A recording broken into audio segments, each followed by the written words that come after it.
Assalamualaikum warahmatullahi wabarakatuh. Channel ini menceritakan alur cerita dari buku cerita silat yang ada. Karena hanya alur cerita, maka disarankan untuk membaca bukunya secara utuh.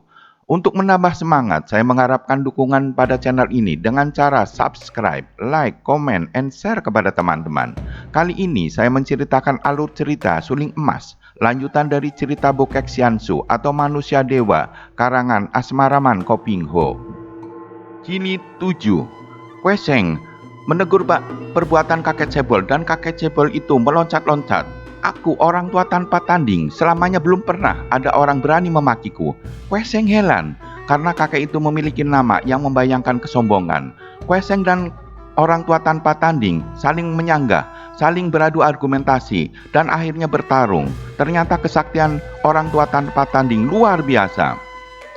Tiba-tiba terdengar suara keras. Bagus, orang tua tanpa tanding, kau hajar mampus bocah itu. Kalau kau kalah, baru aku yang maju. Muncullah Dewa Logia berlengan selaksa. Kweseng mencelat ke kiri, menyerang Dewa Logia, namun dihalang-halangi orang tua tanpa tanding. Kesempatan ini dimanfaatkan Dewa Logia untuk menyelamatkan muridnya Bayisan. Kweseng mengamuk dengan tangan kanan menggunakan jurus 8 dewa mencabut nyawa, dan tangan kirinya menggunakan jurus badai mengaduk samudra. Kagetlah orang tua tanpa tanding, lalu membuang diri ke belakang seperti batang pohon tumbang, lalu bergulingan ke atas tanah. Duk! Tubuh Dewa Logia terguling. Bukan main kagetnya Dewa Logia, karena tidak disangkanya Kweseng akan sekuat ini, lalu menggunakan ilmu lari cepatnya meninggalkan tempat itu. Orang tua tanpa tanding menanyakan apakah Kweseng murid dari Manusia Dewa Bokek Xiansu. Kweseng tersenyum. Beliau pernah memberi petunjuk kepadaku. Mendengar keterangan itu, orang tua tanpa tanding kaget dan langsung kabur.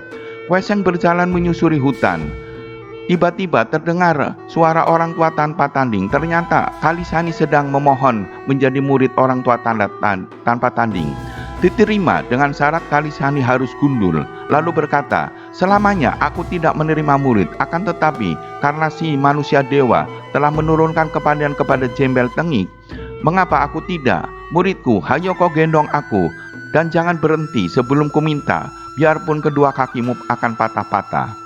Kweseng keluar dari balik pohon, menggeleng-gelengkan kepala. Kemudian dia melanjutkan perjalanan, meninggalkan Khitan. Bayisan telah terhukum, sungguh pun bukan langsung dari tangannya. Adapun Dewa Logia, biarlah lain kali membuat perhitungan. Dalam perantauannya, di mana-mana Kweseng melakukan perbuatan gagah. Jika terpaksa, dia memperkenalkan namanya sebagai sastrawan gila. Pukulan batin oleh asmara benar-benar membuat Kweseng runtuh. Rasa kesal, malu bercampur aduk, sehingga membuat kelakuannya seperti orang gila, membuat ia merantau tanpa tujuan sampai bertahun-tahun lamanya. Betapapun juga meremehkan cinta kasih seperti halnya Lucian itu berbahaya sekali, karena meremehkan cinta kasih murni suami istri besar kemungkinan akan menyeret dan berkecimpung ke dalam percintaan hewani yang terdorong oleh nafsu birahi semata. Pada pagi hari itu, Lucian sedang termenung di dalam rumah makan. Bung pelayan, beri aku 2 mangkok bubur panas dan arak hangat. Tiba-tiba suara seorang laki-laki menyadarkan Lucian dari lamunannya. Pada saat itu terdengar pula suara nyanyian yang paro dan serang, membuat Lucian terkejut dan memandang keluar. Beratap langit, berantai bumi, di sanalah tempat tinggal kami. Kami tidak punya apa-apa, makan, pakaian, kami tinggal minta. Lucian pernah mendengar nyanyian itu dari ayahnya. Raja Sakni memuji nyanyian itu sebagai syair yang baik dan berisi dari perkumpulan pengemis hati kosong. Perkumpulan pengemis yang paling terkenal dan amat banyak anggotanya dan berkepandaian tinggi. Ketua pengemis hati kosong adalah Eugene Tianlo, seorang yang memiliki ilmu silat tinggi, ahli bermain tongkat.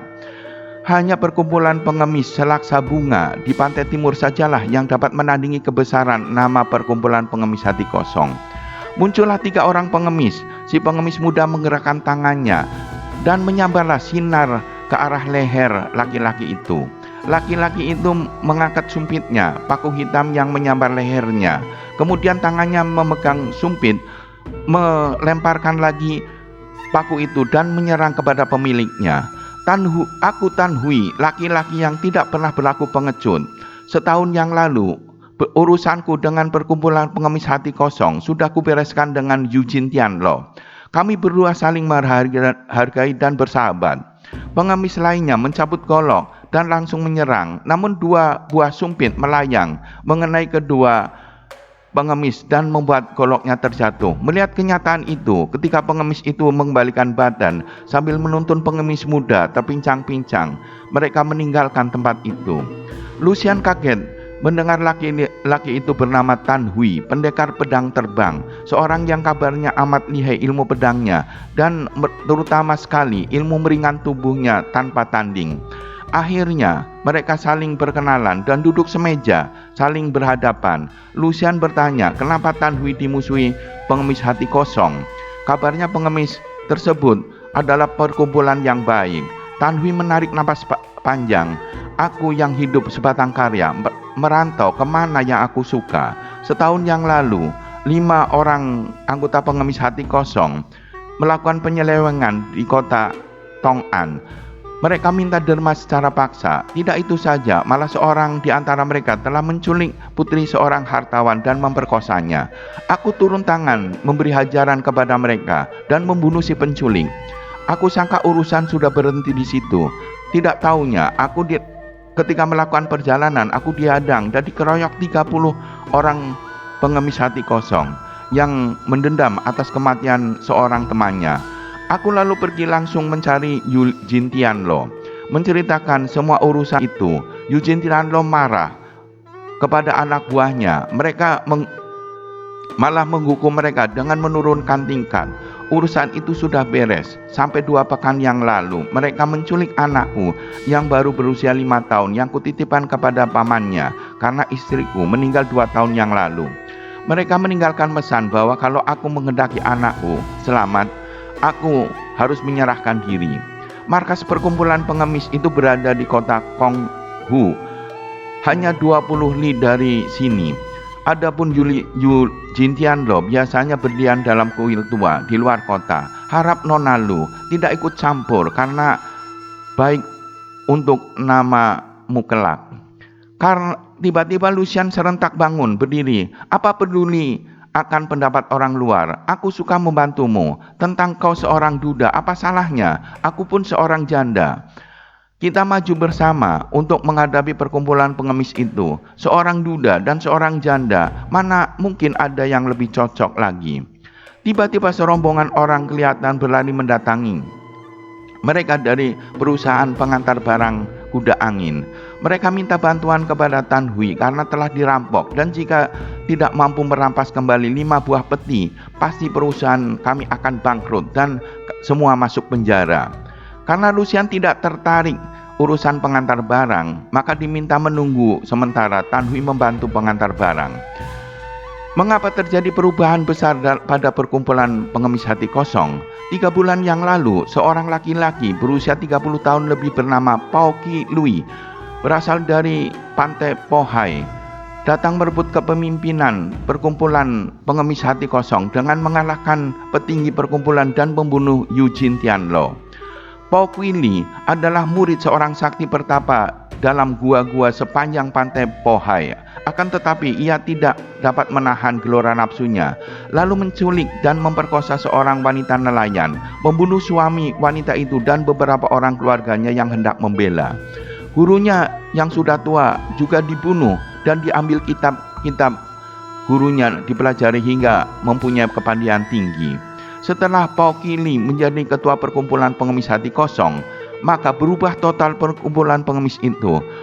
Ketika para pemimpin menceritakan kepada ketua baru masalah dengan Tan Hui, Pao Qi Lui segera mengatur rencana dan menyuruh para pemimpin yang berkepandaian cukup tinggi untuk menculik putri Tan Hui yang baru berusia 5 tahun di rumah paman bocah itu. Dapat dibayangkan betapa marah Pao Qi Lui melihat anak buahnya yang dianggapnya mampu berkepandaian cukup malah mendapat penghinaan dari Tan Hui dan Lucian. Ia mengambil keputusan untuk mencari sendiri Tan Hui. Tiba-tiba muncullah Lucian menerobos masuk dengan pedang di tangan, datang mewakili Tan Hui, pendekar pedang terbang.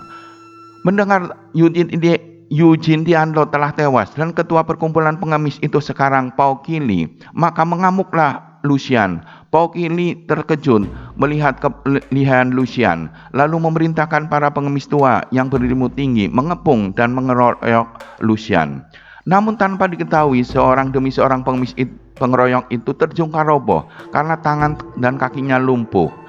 Pao Qili menjadi kaget bukan main, matanya mengering ke kiri. Dia melihat sebuah karung besar, seperti karung tempat beras, bersandar di sudut kiri ruangan, di belakang patung Buddha. Ia tahu betul bahwa tadinya tak pernah ada karung seperti itu. Tentu dari karung itu datangnya hawa pukulan yang membuat para pembantunya jadi roboh. Nona benar-benar hebat sekali, membuat saya kagum. Pao Qili segera menjerat dan menggunakan tenaga dalam untuk melancarkan pukulan yang amat kuat. Lucian kaget namun terlambat, tahu-tahu lengan kirinya telah terkena cengkeraman tangan. Lucian membacok, namun genggaman tangan dipukul Pao Qili sehingga Lucian melepaskan pedangnya. Pedang Lucian lepas meluncur ke arah karung yang bersandar di sudut arca. Ini saja sudah membuktikan kehebatan, tenaga dan kepandaian Pao Qili, yang sekaligus menangkis serangan pedang, dapat membuat pedang melawan menyerang karung itu. Tepat seperti yang diduganya, karung itu bukan benda mati. Tiba-tiba karung itu mencelat ke atas, dan pedang yang menyambar terpental menancap ke lengan patung. Karung itu sendiri telah hinggap di atas kepala arca. Lucian segera mengerahkan tenaga dalam. Tubuhnya merendah dan tangannya menghantam pusar lawan. Pao Qili kaget, terpaksa melepas genggamannya, mencelat mundur. Lucian sudah menyambar pedangnya yang menancap dalam arca dan kemarahannya meluat. Dia siap menghadapi lawannya yang tangguh. Tangan kirinya menggenggam jarum merah beracun. Pao Qili menanyakan siapa sebenarnya Lucian. Pao Qili kaget dan langsung menggalikan anak perempuan Tan Hui kepada Lucian. Setelah mengetahui bahwa Lucian putri Raja Sakti berlengan 8. Pao Qili melihat arah arca karung hitam itu sudah lenyap. Melihat kejadian itu, seorang pengemis mohon penjelasan Pao Qili. Pao Qili tertawa. Perlu diketahui, perempuan tadi adalah anak ketua Bengkok, guru negara kerajaan Nancau. Saat ini, jika perkumpulan ini berurusan dengannya, maka semudah membalik tangan ketua Bengkok itu membasmi kita. Namun di seluruh negeri ini, entah berapa banyak pengemis yang sesungguhnya mempunyai kekuatan yang amat besar. Aku akan menaklukkan semua perkumpulan kemis di seluruh negeri. Barulah kita menjadi kuat. Baru setelah itu Bengkok dan yang lain kita tidak pandang lagi. Para pengemis menjadi terkejut dan kagum. Sesampainya di penginapan, Lucian melihat banyak orang di ruangan depan penginapan. Kiranya Tan Hui telah kembali dan menyelesaikan bantuan pada pengantar barang. Dengan cepat Lucian menyelinap ke tempat gelap, mengidap-indap dan menghampiri penginapan. Lucian mendengar percakapan kakak mendiang istri Tan Hui agar Tan Hui menikah lagi dengan Siok Lan, sepupu istrinya. Ayah, anak perempuan yang tadi digendong Lucian lari masuk, kemudian saling berpelukan. Tan Hui menghadap ke pintu, kemudian melihat Lucian terguling roboh. Cepat ia melompat, membondong tubuh Lucian yang ternyata kena jarum beracun. Semua orang kaget melihat Tan Hui membondong tubuh wanita cantik yang pingsan dengan kecepatan luar biasa meninggalkan dusun itu. Keesokan harinya, ia masih kelihatan berlari-lari cepat sambil masuk ke hutan dan dusun. Setelah matahari tinggi, Lucian membuka matanya dan mengeluh perlahan. Tan Hui, Koko, kau hendak bawa aku kemana? Di lembah sungai Yangtze, sebagian selatan, ada seorang ahli pengobatan racun. Kalau aku berlari cepat, maka 3 hari akan sampai dan kau akan tertolong. Lucian menggelengkan kepala. Percuma Koko, akan terlambat. Akhirnya Tan Hui menyewa rumah di pojok dusun dan mengobati Lucian. Tan Hui tidak membaringkan Lucian karena Tan Hui tidak menahu tentang racun. Maka menurut saja apa yang diperintah Lucian. Tan Hui merobek baju belakang Lucian. Kini nampak punggung Lucian sampai pinggul. Punggung yang putih bersih. Tan Hui khawatir melihat di punggung kiri ada 7 batang jarum merah menancap di punggung Lucian, bersambung ke jari 8.